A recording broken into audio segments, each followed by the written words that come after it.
Channel Kuliah Terpadu, Pendidikan Seni Tari dan Musik Jurusan Seni dan Desain Universitas Negeri Malang. Hai, selamat pagi semuanya. Assalamualaikum warahmatullahi wabarakatuh. Bagaimana kabar kalian? Saya harapkan sampai detik ini saudara selalu dilimpahkan kesehatan, saudara tetap semangat meskipun harus belajar di rumah ya, dan secara daring. Oke, pertemuan kita kali ini adalah pertemuan kita yang ke-13, di mana pertemuan ke-13 ini kita akan lebih banyak mereview dan berdiskusi dari hasil video pembelajaran praktek micro teaching yang sudah saudara kirimkan lewat video ya di Google Drive minggu kemarin.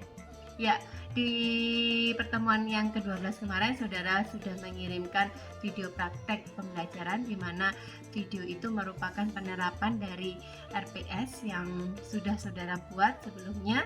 Kemudian dalam video itu juga saudara belajar menerapkan keterampilan dasar mengajar yang harus dikuasai oleh guru.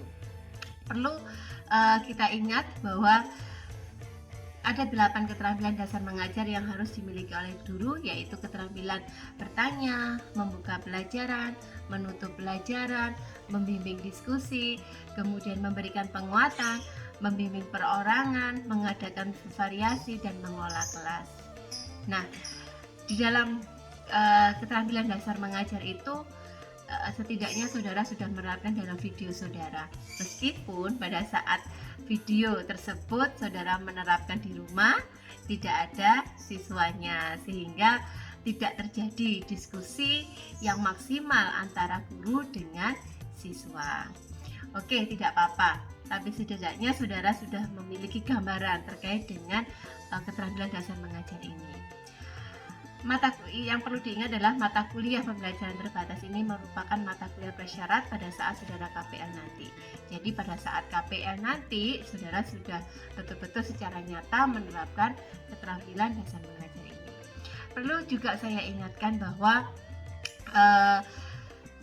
proses pembelajaran yang dilakukan di kelas itu harus proses pembelajaran yang aktif dan kreatif dan inovatif. Perlu saudara ingat pesan Mas Menteri.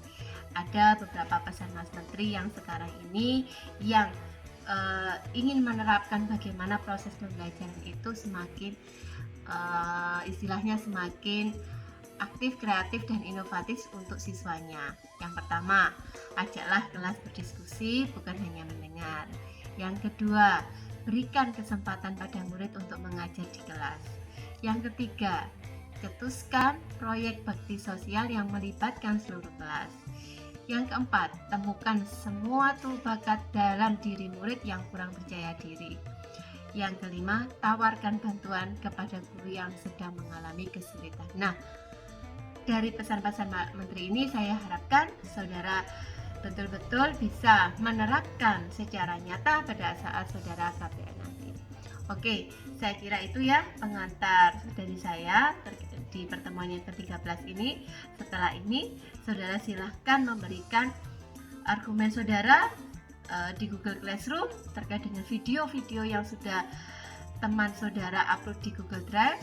Berikan masukan terkait dengan materinya, kemudian terkait dengan medianya, strateginya, dan terkait dengan keterampilan dasar mengajar yang diterapkan di dalam video itu. Baik, saya kira itu. Terima kasih. Sampai bertemu lagi di pertemuan ke-14. Tetap semangat. Assalamualaikum warahmatullahi wabarakatuh. Iklan dipersembahkan oleh Jamu Tolak Lemu.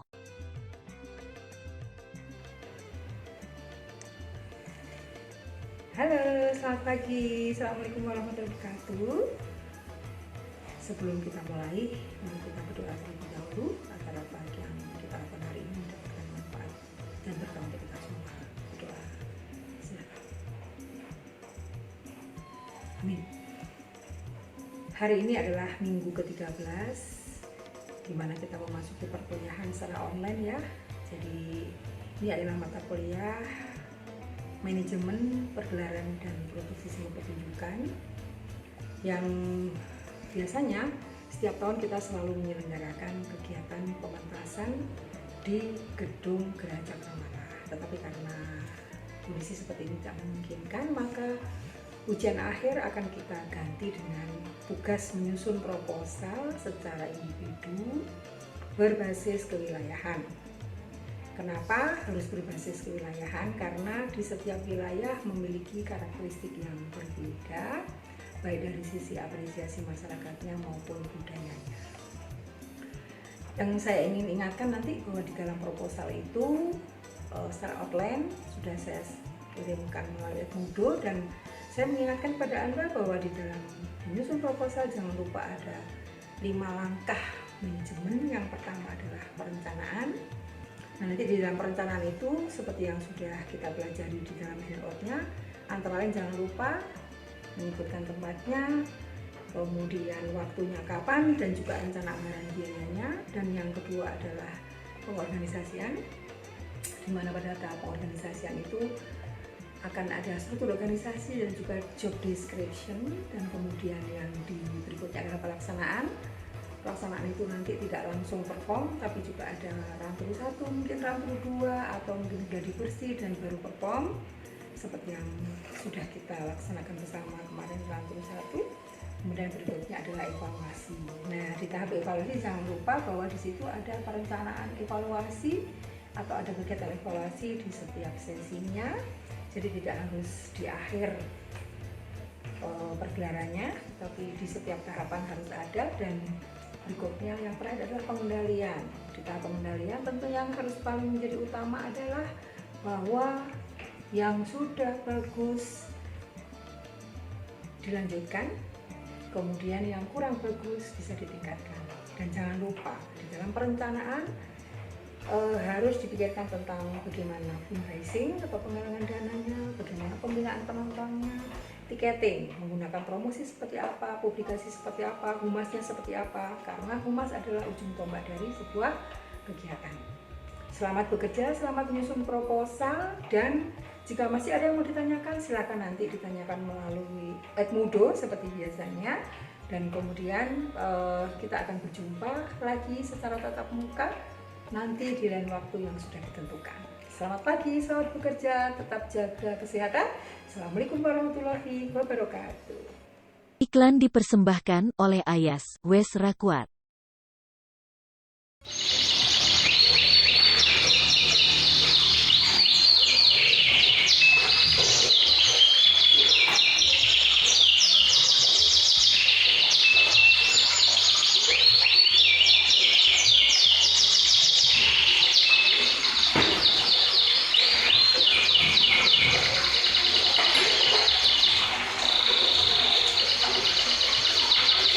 Oke, assalamualaikum warahmatullahi wabarakatuh.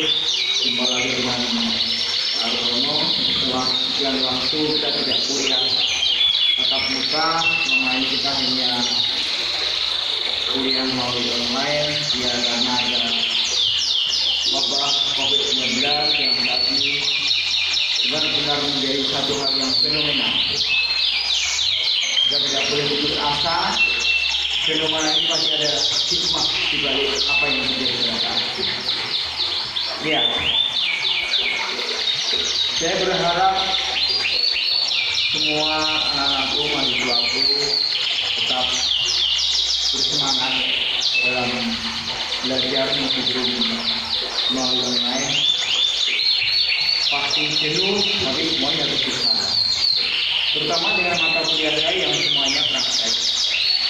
Dengan tari, musik tradisional daerah, kemudian ada penyajian takut kepala kembang, kemudian repertoar musik Malang, dan penyajian pertunjukan musik yang biasanya kita gelar di gedung Geraha Cakrawala Universitas di Malang. Ya, dalam kesempatan ini saya berpesan tetaplah kalian berproses dengan media apa yang ada. Jangan pernah putus asa. Anda harus berani bermimpi, karena mimpi itu yang akan membawa semangat Anda untuk menuju tidak bisa. Ya, pekerja itu melalui suara alam, seperti air, suara burung, nyala lilin, suara gentang, itu menjadi bisa menjadi rangkaian audio maupun rangkaian visual yang nanti kedepannya pasti menjadi sebuah karya bila Anda mau merenung dan Anda tetap semangat dalam meraih cita-cita. Ya, pesan saya itu semoga kalian tetap sehat bersama keluarga, semoga kalian bahagia dan tetap berdoa, semoga wabah yang selama ini menjadi pandemi di negara kita segera berakhir dan kita tetap semangat dan luar biasa. Sampai jumpa. Assalamualaikum warahmatullahi wabarakatuh.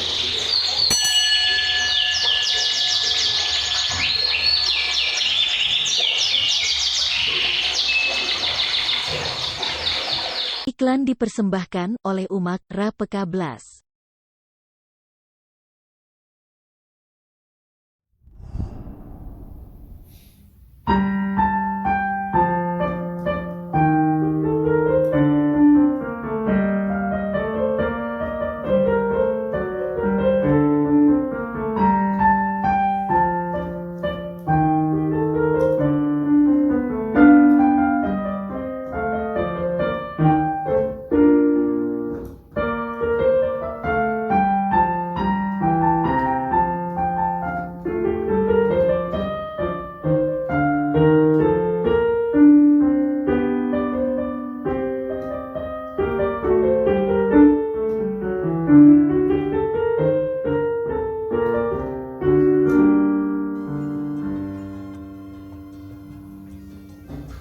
Sebuah Pisces karya Johann Sebastian Bach yang barusan saya mainkan itu kalau dibilang zaman ini itu dimainkan dengan nada minor, akor-akornya juga banyak yang minor. Hari ini saya akan menyajikan sebuah video untuk materi ajar mata kuliah komposisi. Di mata kuliah komposisi ini ada musik absolut dan musik programa.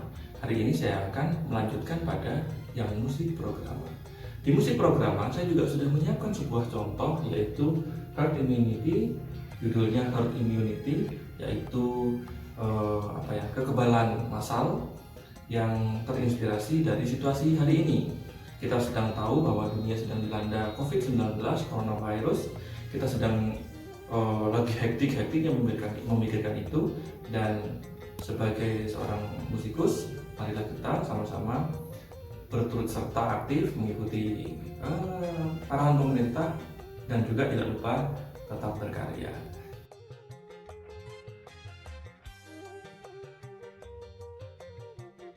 Musik programa dan musik absolut adalah hal yang berbeda. Musik absolut cenderung bersifat matematis, dia cenderung bersifat hitung-hitungan, dia cenderung tidak punya cerita, cenderung tidak berusaha mengilustrasikan apa-apa. Sementara di musik programa berlaku hal sebaliknya. Di musik programa yang dilakukan adalah berusaha menceritakan sesuatu, berusaha menyampaikan suatu cerita, berusaha untuk mengilustrasikan sesuatu.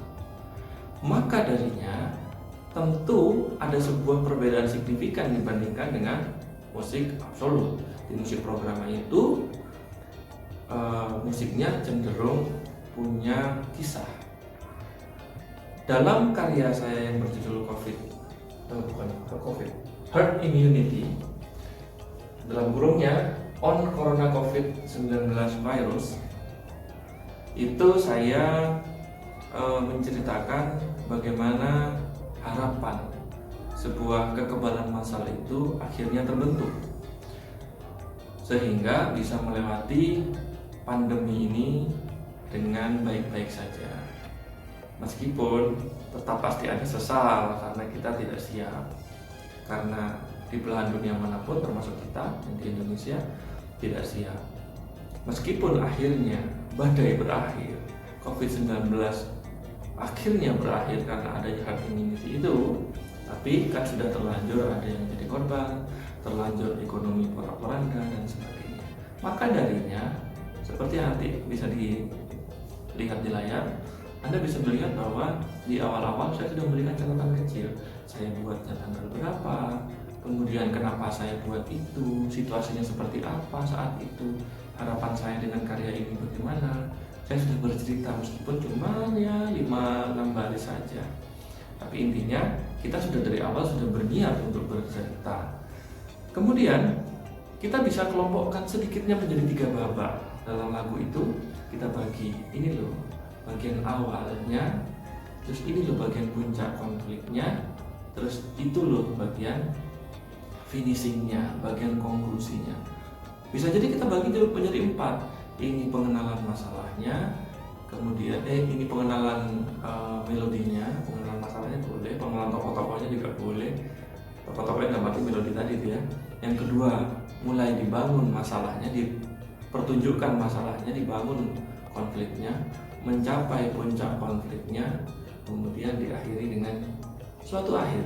Suatu akhir bisa macam-macam, bisa melandai, bisa menggantung nggak jelas gitu, bisa menyedihkan sekali, katastrof, bisa dibuat solusi positif, macam-macam. Jadi intinya biasanya dari awal itu rendah, semakin tinggi sekali, kemudian turunnya sampai ke bawah atau tidak itu terserah komposer, begitu. Nah, di sini saya menggunakan yang paling gampang-gampang dulu ya, mulainya masuklah pakai tangan nada natural. Nanti waktu pengenalan masalahnya, wah ternyata orang-orang Indonesia maunya begini nih, gitu. Masukkan ke tangan nada 1 crash, jangan berat-berat dulu. Terus bergeser ke puncaknya, nanti dimasukkan di tangga nada 1 mol dan kasih aksen dengan 7/8 gitu. Jadi supaya kerasa ada bedanya nih, dan difinalkan dengan biasa lagi 4/4, tapi masukkan sedihnya di 3 mol gitu.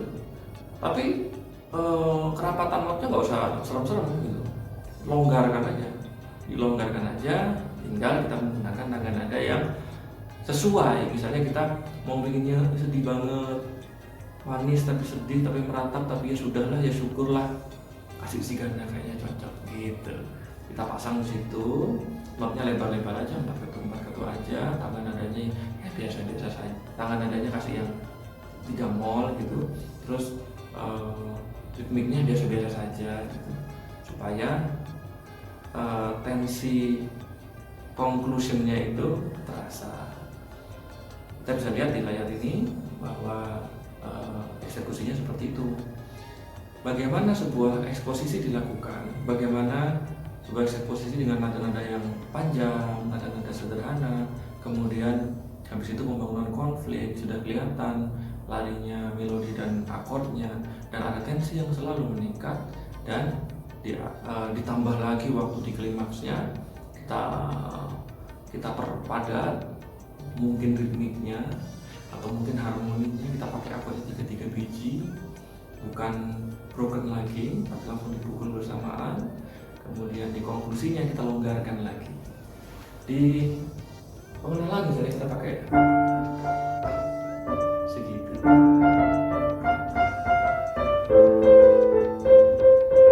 tambahin tensinya gitu, tambahin lagi tensinya.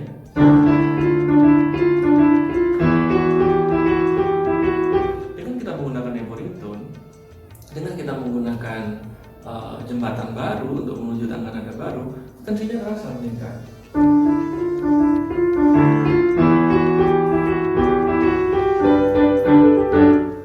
Naik, pada tangga nada mau ganti nih, dari tangga nada natural berganti menjadi tangga nada 1 crash. Kita masukkan dulu ke E yang semula dia natural, dikasih akor E minor, yang E minor itu harusnya miliknya C, tangga nada natural E minor, tapi sekaligus menjadi miliknya tangga nada G mayor, dimana kita pinjem La-nya, ya gunakan ini sebagai akor La, padahal fungsi pertamanya di akor C-nya itu ini sebagai Mi, Re, Mi, tapi dia juga memiliki fungsi sekaligus sebagai nada La-nya tangga nada G. Kita menggunakan sebuah akor yang dimiliki oleh tangga nada sebelumnya dan tangga nada sesudahnya, tangan nada C punya E minor, tapi dia tidak menggunakan fis. Sementara tangan nada G dia punya E minor sebagai La, kita pinjam E minor sebagai La tadi, dan kita pura-puranya melanjutkan. Harusnya kan? Harusnya, tapi kita gunakan C minor, E-nya ke situ, E yang sebagai anggotanya G. Kemudian kita langsung masukkan ke tangan nada G. Begitu kita masuk ke tangan nada G, kita tidak merasakan ada sebuah keanehan karena tangan nadanya meleset. Padahal kita sengaja memelesetkan kan, karena ingin membangun konflik. Kita sengaja memelesetkan. Cara memelesetkan tanpa terlalu terasa terpleset. Caranya adalah meminjam akor atau nada, utamanya akor yang digunakan dua-duanya. Digunakan tangan nada asal dan tangan nada tujuan. Kalau kita mau pindah ke tangan nada 1 mol, juga bisa meminjam hal seperti itu. Mau pindah ke 3 mol, juga bisa melakukan hal yang sama. Akan tetapi, seperti di mata kuliah harmoni sebelumnya, kita sudah mempelajari bahwa jembatan itu ada 184 biji gitu ya. Semua boleh dipakai atau salah satu dipakai, tergantung negaranya dan tergantung secara programa arah ceritanya itu cocoknya diceritakan dengan cara yang mana. Jangan-jangan kalau menggunakan langkah yang satunya tidak seperti yang ingin kita ceritakan, maka kita cenderung menggunakan tangan nada yang ini gitu. Semua ada di kebijakan Anda sebagai komposer. Di pelajaran komposisi ini kita sudah memiliki resep yang lengkap, dari pembangunan melodi, pengembangan melodi, pembangunan chord dan hubungan antar chord, sehingga kita bisa membangun kadens dan teman-temannya. Semua sudah lengkap. Nah, sekarang waktunya masuk ke creativity. Di kreativitas itu kita mulailah memilih mana yang cocok, mana yang relevan dengan hal-hal yang ingin kita ceritakan. Eksekusi akhirnya saya ceritakan begini, eksekusi awalnya saya mulai begitu. Sebelumnya di tengah-tengahnya kita membangun konflik dan membangun klimaksnya. Kita boleh nggak melakukan repetisi? Repetisi hal yang bagus dalam komposisi, asalkan menunjang ceritanya tidak mudah ditebak dan bisa memberikan hubungan yang baik dengan sebelum dan sesudahnya. Jadi waktu kita mau melakukan repetisi, kita mau pasang kamar 1 dan tanda repeat sign N, kita sudah pertimbangkan larinya di kemana nih? Jembatan menuju ke sana sudah aman belum? Kalau memang sengaja tidak mau diberi jembatan, aman apa tidak? Kita harus mengukur nadanya. Ada orang yang menggunakan visual seperti kami sudah melakukan visual, tapi ada juga yang lebih cenderung menggunakan auditif. Dua-duanya sama-sama benar, baik-baik saja. Dari sudut pandang manapun sama-sama baik. Lebih baik kalau bisa dari dua arah, dari manapun, moodnya lagi yang manapun tetap bisa melakukannya, baik dari auditif maupun dari visual. Baik, seperti itu dulu sajian dari mata kuliah komposisi dengan subbab musik programa. Di musik programa ini saya sudah memberikan contoh dan saya berharap para mahasiswa berlatih, bukan hanya berlatih mengaransemen, tapi sudah menyiapkan diri untuk mencurahkan isi hatinya melalui melodi dan harmoni dalam komposisi terbarunya yang relevan dengan situasi Anda. Selamat berkarya, semoga komposisinya segera selesai. See you. Iklan dipersembahkan oleh Di4.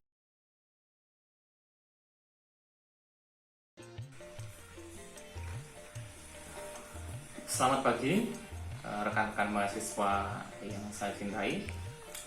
Pada pagi hari ini kita bertemu lagi dalam mata kuliah desain pembelajaran.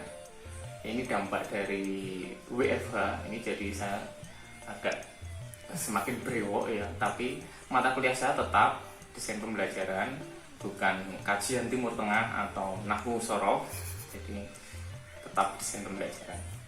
Baik, seperti kita ketahui, pada awal-awal perkuliahan dulu, saya selalu memberikan moto untuk mata kuliah ini adalah gagal dalam perencanaan sama dengan merencanakan kegagalan. Nah, itu menunjukkan bahwa pentingnya perencanaan dalam pembelajaran yang akan kita lakukan. Nah, pada pertemuan hari ini, kita akan memasuki pada materi tentang bagaimana menyusun tujuan instruksional khusus. Saya sudah berikan file PowerPoint yang bisa Anda lihat, kemudian bisa Anda pelajari. Di situ sudah saya berikan bagaimana cara menyusunnya, kemudian ada contohnya juga. Jadi kita lihat lagi materi sebelumnya, yaitu bahwa Anda kemarin sudah menyusun tentang analisis instruksional. Kalau analisis instruksional itu sudah jadi berupa bagan yang tersusun secara sistematis dari yang paling mudah menuju tujuan akhir pembelajaran atau kompetensi yang ditentukan. Selanjutnya dari bagan itu kita bisa menyusun tujuan instruksional khusus. Prinsipnya pada tujuan instruksional khusus ini secara lengkap memuat 4 unsur, yaitu sering disingkat dengan A, B, C, dan D. A itu audience, B itu behavior, C itu condition, dan degree. Nah, penjelasannya seperti apa? Silahkan Anda pelajari dulu PowerPoint yang sudah saya berikan, kemudian silahkan konsultasikan hasilnya ke saya. Begitu, selamat bekerja, semoga sukses, dan wabah ini kita berdoa semoga segera berakhir. Disponsori oleh Pasta Gigi Cap Presiden. Assalamualaikum, selamat pagi anak-anak. Ketemu lagi hari ini dengan Bu Ika di mata kuliah Perancangan Tata Rias dan Busana untuk Pertunjukan Tari. Ya, hari ini Bu Ika akan mengangkat tema untuk karya kreasi kostum kita, yaitu Corona. Kalau untuk perancangan busana tentu saja kalau kita berbicara Corona identik dengan warna merah dan hitam, sehingga itu kita jadikan konsep dasarnya dulu, gitu ya. Kalau berbicara konsepnya, jelas kostumnya ini kreasi tradisi, sehingga unsur-unsurnya masih ada unsur tradisinya. Untuk pembuatan kostum itu sendiri, silahkan untuk berimajinasi bahwa virus corona itu seperti apa. Minimal ada gelembung-gelembungnya, minimal ada cabang-cabangnya, sehingga bisa dibuat dari misalkan kain yang diisi oleh dakron misalnya. Atau kita pakai lembaran-lembaran seperti ini. Nah, intinya seperti virus corona itu menimbulkan kesan bulat-bulat, menimbulkan kesan bercabang. Nah, itu seperti ini. Tidak beraturan begitu. Cuman kan kalau kita membuat mungkin belum bisa ya, karena memang akses kita ke berbelanja kain, bahan dan lain sebagainya itu masih tertutup, sehingga bisa dibuat desainnya dulu. Kemudian yang bisa kalian lakukan secara langsung untuk mempraktekkan hari ini yaitu tata rias. Bagaimana wajah kalian ini dibentuk menjadi corona. Tentu saja dengan banyak memakai warna merah, pakai warna hitam. Gitu. Jadi imajinasikan bahwa kalian adalah virus corona. Gitu ya. Mungkin bisa sambil googling juga, cari inspirasi. Itu bagaimana saya bisa menjadi seorang corona gitu. Sehingga kita memang kalau misalnya di bidang seperti ini memang harus update ya. Apalagi kalau tema sekarang yang lagi mau wabah dan ini jangkanya sangat panjang sekali. Mungkin nantinya suatu saat akan bisa jadi dokumentasi kita membuat kostum untuk corona gitu. Ada yang ditanyakan anak-anak untuk pertemuan kita hari ini? Mungkin itu saja. Sekali lagi saya ulangi, untuk kostumnya kalian bisa mendesain dulu di rumah. Untuk make upnya kita bisa praktek secara langsung, karena saya yakin alat make upmu kamu bawa pulang kan, bawa mudik kan. Nah, itu kita bisa pakai untuk praktek bagaimana kita menjadi seorang corona. Oke, ada yang mau ditanyakan anak-anak? Tidak ada. Terima kasih. Selamat beraktivitas, selamat berkarya, selamat membentuk diri sebagai corona. Terima kasih. Saya akhiri. Assalamualaikum warahmatullahi wabarakatuh. Disponsori oleh Kasbon, obat bikin sakit kepala. Assalamualaikum warahmatullahi wabarakatuh. Selamat sore saudara-saudara. Kita ketemu lagi dalam perkuliahan sastra lakon. Untuk yang berkonsentrasi teater atau drama, ada mata kuliah ini adalah mata kuliah wajib pembelajaran sastra lakon. Saudara, sebelum saudara menyampaikan atau menerapkan sastra lakon terhadap pembelajaran pada siswa, maka saudara diharapkan harus memahami dulu apa sih sastra lakon itu.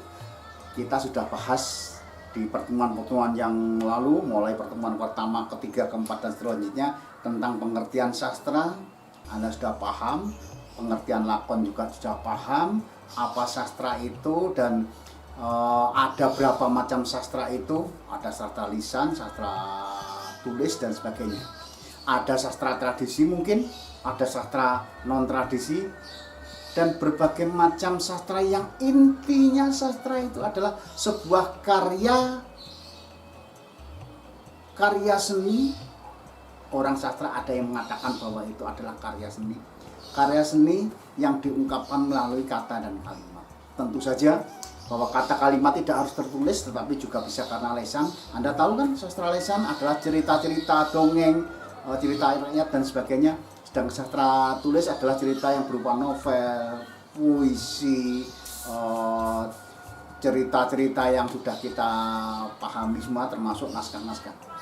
Saudara, pada pertemuan yang lalu saudara sudah membicarakan dan menganalisis sebuah karakteristik tradisional yang ungkapannya ke dalam sebuah lakon. Sekarang saudara akan saya ajak untuk mencoba melihat sebuah cerita rakyat. Nah, cerita rakyat Nusantara. Ini ada cerita buku, cerita rakyat Nusantara. Buku ini sangat sederhana dan mungkin harganya amat sangat murah sekali. Mungkin ini hanya sekitar 10 ribuan atau mungkin ya paling mahal ya 15.000. Tetapi sangat bermanfaat sekali bagi anak-anak drama. Ya, ini ada berbagai macam cerita yang ada di seluruh Nusantara. Ya, ada berapa ini? Ada 33 cerita dari provinsi, mulai dari provinsi Aceh sampai dengan provinsi Papua. Ini ada buaya ajaib dan sebagainya. Tidak harus dengan buku yang saya sebutkan ini, tetapi saya hanya memberikan contoh bahwa buku ini atau jenis-jenis sastra lisan yang ditulis menjadi sastra tulis, ini adalah semula adalah sastra lisan, kemudian terus ditulis mau nggak mau menjadi sastra tulis, gitu ya. Nah, sastra tulis ini ada yang berasal dari berpijak dari cerita rakyat, kemudian diungkapkan. Ada pula sastra tulis itu yang memang ungkapan ekspresi individu dari sastrawan. Oke, Anda boleh pilih salah satu cerita. Kebetulan ini untuk buku untuk anak-anak yang mungkin Anda nanti akan sampaikan ini kepada anak-anak pada SMP, SMA gitu ya.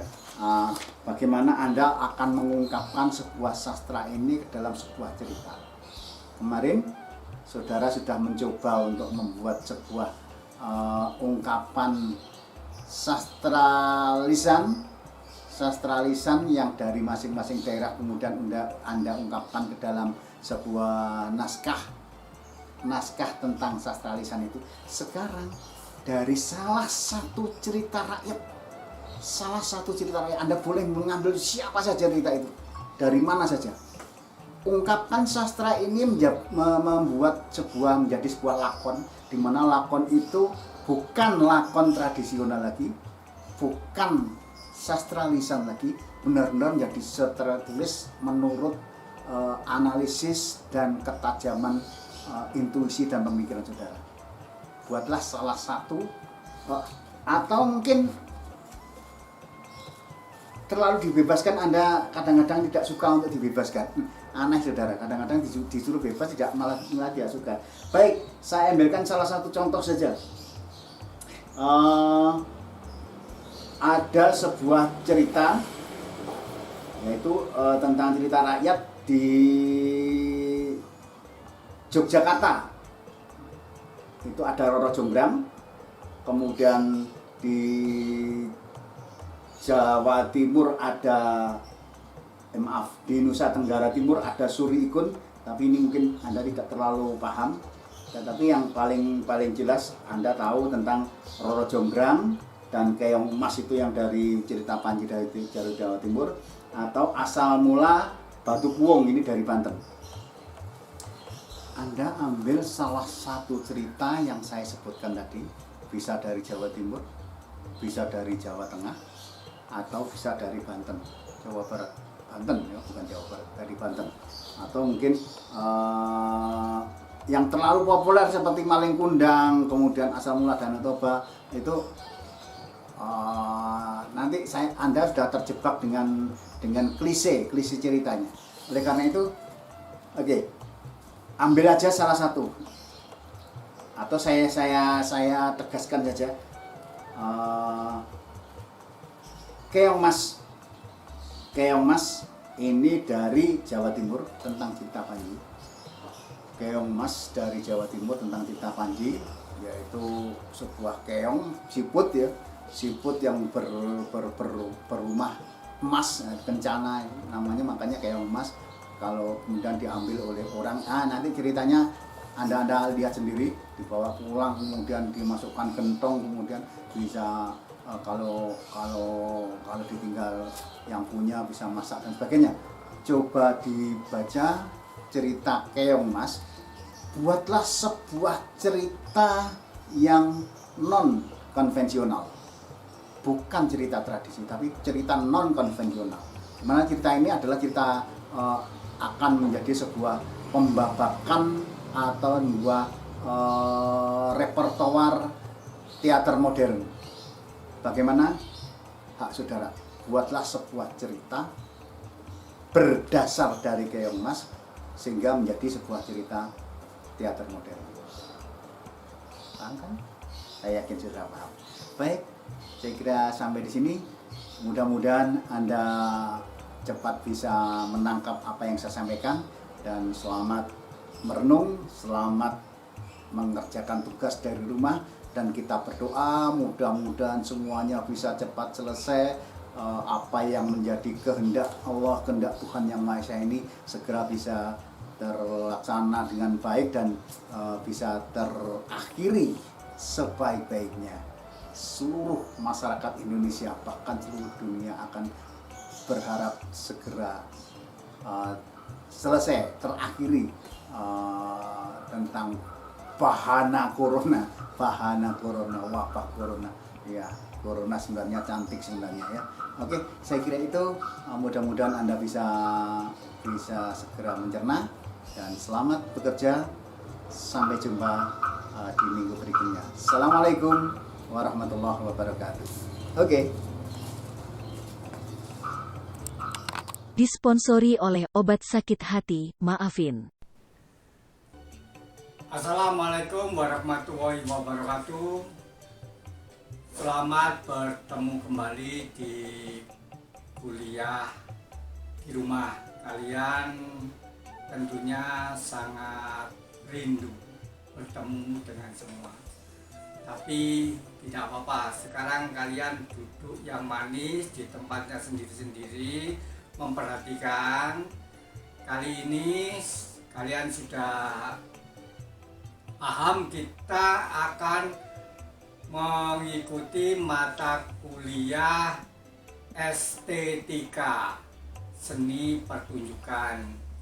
Nah, maka seperti yang sudah kita bicarakan dan kita bahas bersama, bahwa estetika itu adalah keindahan. Kalian tentunya sudah memahami apa yang sudah kalian perhatikan itu tentunya ada indah, ada cantik, ada tampan. Nah, semuanya bisa disimak begitu sehingga kalian tentunya akan terhibur.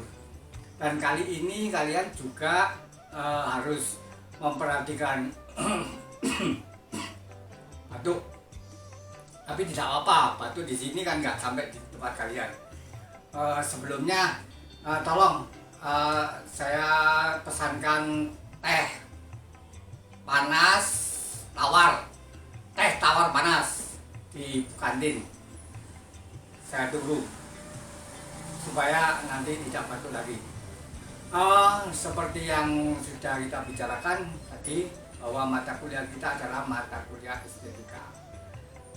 Mata kuliah estetika itu adalah satu kemampuan kita untuk memperhatikan, menyimak, dan menganalisis tentang sesuatu pertunjukan yang indah. Nah, indah ini akan tergantung dari Anda itu akan melihat dari sisi mana. Kalau dari sisi kiri itu kemungkinan akan kelihatan hanya sampingnya saja. Sisi kanan juga akan kelihatan sampingnya saja. Dari atas kelihatan kepalanya saja. Maka kalian harus memperhatikan betul-betul. Jangan dilihat dari bawah, nanti hanya kelihatan lehernya saja. Kalian harus bisa memperhatikan dan fokus memperhatikan. Coba kalian ulangi lagi dari depan, dilihat bahwa kita sudah melihat sesuatu yang indah, sesuatu yang menarik, sesuatu yang menyenangkan. Tentunya kalian akan menyenangkan. Dan kuliah di rumah itu tentunya sangat menyenangkan. Jangan bicara aja. Tuh, Ijul lagi, Nur lagi, kuliah tidur. Sudah kuliah di rumah, dosennya mengajar di rumah, tidur juga lah, kapan kuliahnya? Yuk sekarang diperhatikan lagi, jangan tidur. Kalau kuotanya habis, beli. Kalau tidak punya uang, minta. Nah kan enak, tinggal minta. Ya, saya ulangi lagi. Coba diputar lagi dari depan, dilihat bahwa kita sedang menyaksikan sesuatu yang menghibur, sesuatu yang indah, sesuatu yang menyenangkan. Saya kira estetika adalah intinya senang, kemudian sesuatu yang menghibur. Maka tidak ada hal yang akan menjadi beban. Kuliah di rumah, mengajar di rumah tentunya sangat menyenangkan. Mari kita akhiri pertemuan ini dan kalian boleh mengerjakan latihan sebanyak-banyaknya dan jangan berhenti untuk berlatih. Kalau nanti berhenti, tentu nilainya akan berkurang. Ditunggu. Silakan untuk mengirimkan berbagai hasil yang telah kalian pelajari sendiri di rumah. Demikianlah. Waalaikumsalam warahmatullahi wabarakatuh.